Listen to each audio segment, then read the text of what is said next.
Hey guys, Cam here from today's iPhone.com, and I'm very excited. My iPad mini just arrived. This is the Wi-Fi only version. Obviously in the UK the prices of these start at £269. In the US obviously it's $329. The price has of course been a very big talking point because when you compare it to devices like the Nexus 7 and the Kindle Fire HD, it seems a little bit expensive, but then when you compare it to all of Apple's other iPads, then it's actually quite cheap. And even when you compare it to the iPod Touch, the new ones, which obviously start from about $300, it obviously seems quite cheap again. So it depends how you look at it. If you look at it from an Apple standpoint, it's pretty cheap. They've got all the features of the iPad 2 into a slightly smaller package for quite a lot less money. But then if you look at it from a I want to buy a small tablet as cheaply as possible point of view, then you're going to be a little bit disappointed with the price, understandably. So I'm just going to unbox this and show you what's inside. And as usual, Apple's packaging is very tight fitting to the device. I'm going to just take that out, the iPad mini, and place it to one side very briefly, show you what's in here. Now this is the usual envelope full of well, normally full of papers, but actually there's only a couple in there. You've got Apple stickers, you've got this small guide, you can see that, there we go, and iPad info. Nothing of any importance. I'm assuming with the cellular version, which comes out in a couple of weeks' time, you'll get a SIM rejector tool, and there's your lightning connector cable, you see the lightning on there, and obviously your wall plug adapter. Apart from that, there's nothing in there, just the box.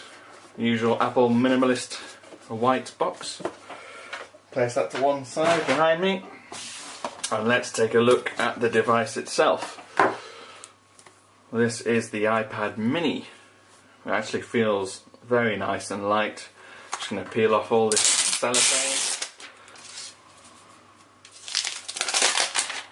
This is the black and slate version. I got a 32 gig model because 16 is just never enough for the amount of apps that I tend to have on my devices. I do use a lot for the site and obviously for reviewing and stuff, so 32 gig is just about right for me. I'm just going to power it on, and while I do that, I'm going to show you around the hardware. On the left hand side there's absolutely nothing, just kind of a curved edge, the slate edge on the, oh, it's coloured slate aluminium. You can see on the corners there it's got this really kind of angled chamfer that you see design wise on the iPhone 5. Home key, front facing camera.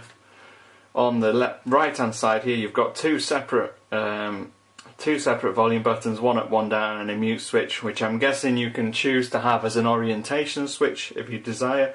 All the other iPads have that. And then on the bottom, stereo speakers, lightning port.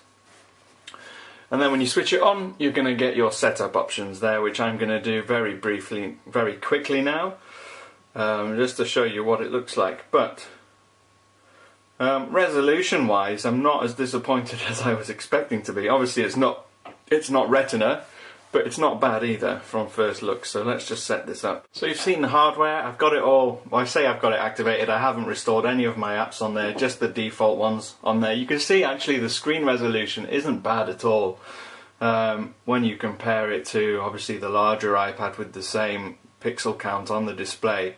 It's obviously going to be a bit sharper, but then obviously when you compare it to a Retina display, you will notice the difference, but it's not so bad that you think that's hideous. It's just, it would be nice if it was Retina. Now I'll show you just how quickly some of the apps load up. That's Message. If I load up Safari, let's see, what have I got in the cloud that I can access already. Let's go to